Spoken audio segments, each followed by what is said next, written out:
Tak hanya manusia, perayaan ulang tahun juga bisa ditujukan untuk hewan peliharaan kesayangan. Beberapa waktu lalu, video seorang kucing ulang tahun lalu dirayakan oleh pemilik dan keluarganya viral di TikTok. Video ini diunggah oleh akun TikTok @michiochio.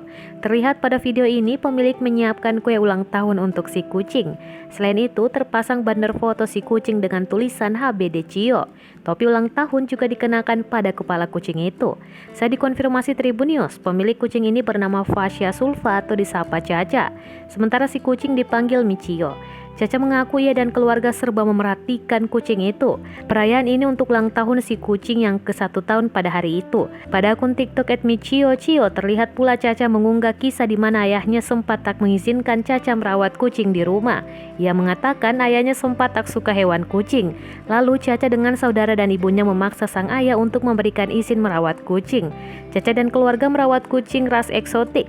Persian itu sejak sekitar umur 3 bulan. Video perayaan ulang tahun Michio ini ditonton lebih dari 200.000 viewers. Beberapa warganet ikut memberi komentar video itu.